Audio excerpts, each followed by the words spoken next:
We gotta get you some hormones, man. Go ahead.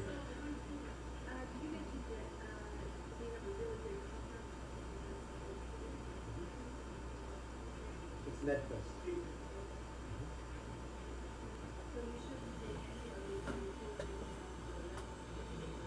Not necessarily.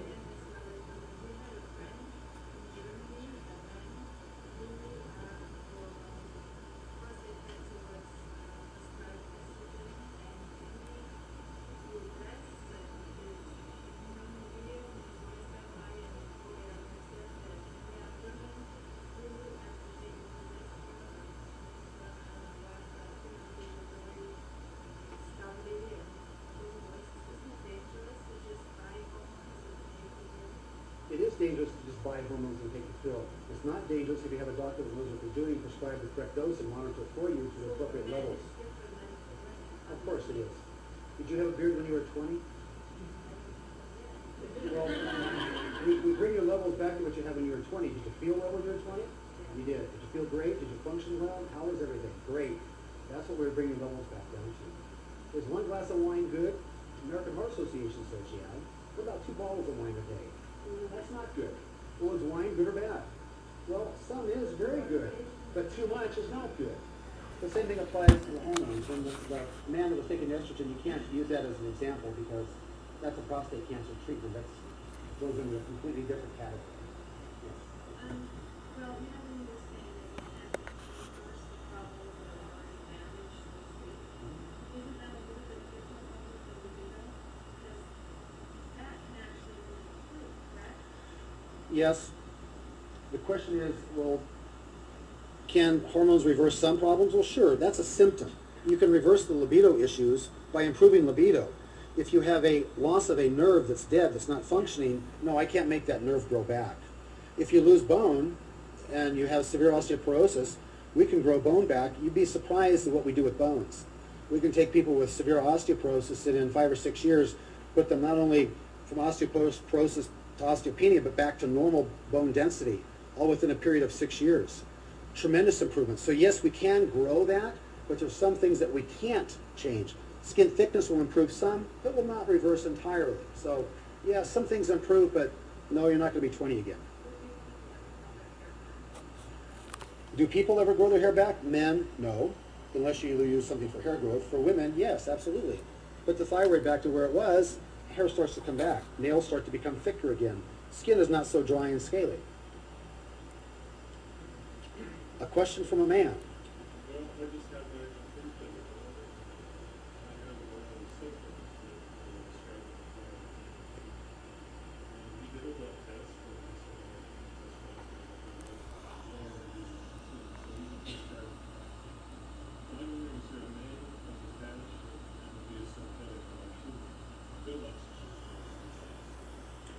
I compliment your doctor in saying that he doesn't feel that your level of testosterone is where it should be.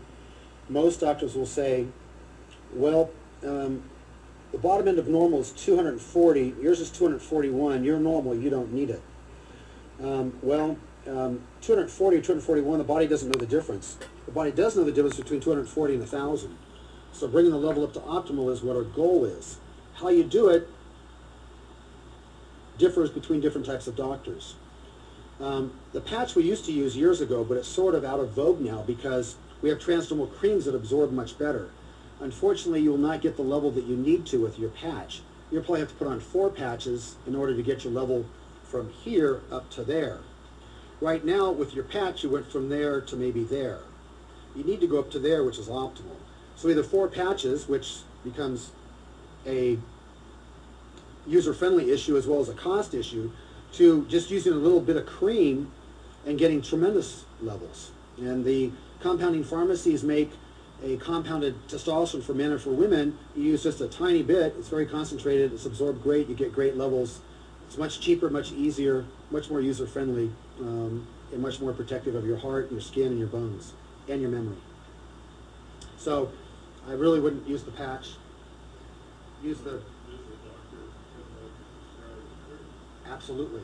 He just needs to be educated as to how to do it.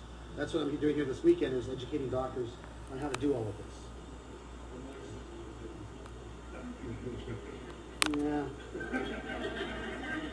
We doctors really don't like to be educated by you. We already kind of know it all, and you try to tell us or teach us something, we don't like that. Hold on a second. Okay. My sister's a doctor, and she has refused to prescribe centroid for her patients. She's been using armor thyroid for years, and there's a huge shortage right now, or there's a problem with armor thyroid, in that the FDA, it has a 10% margin of error, and the FDA now wants it a 5% margin of error. Is there something else that is out there that you use instead of armor thyroid, or? True, the armor thyroid, first of all, I like your sister very much. I don't know her, but she's one of the few physicians that really understands optimal versus normal. So we typically used to use armor thyroid because it was natural T4 and T3. But because the FDA became more stringent in their manufacturing policies, almost all the thyroid manufacturers have had to undergo remanufacturing evaluation and process in order to eliminate that slight 5% error in the manufacturing process. So Luvoxil, Synthroid, they've all sort of had to go through that, and same with that. What I typically prescribe is not armor thyroid. I use what's called a compounded natural thyroid, which is a capsule made by the compounding pharmacy that has pure T4 and T3 in it. It's the same T4 and T3 that in the armor, but it's better absorbed. The armor has, the filler, it's held together by corn syrup. And the problem is that some people don't digest that, and sometimes it's difficult to get it to come apart. So some people will have trouble with absorbing it adequately. With the compounding, there is no filler, it's in a capsule. The pharmacist puts T4 and T3 in there and nothing else. You get great absorption, and it actually lasts longer than you would see with the armor thyroid. So my solution is I don't use typically armor, the regular physicians can, but I use thyroid through a compounding pharmacy, and MedQuest has an excellent thyroid combination that lasts much longer, it gives much better levels than any armor that you can prescribe.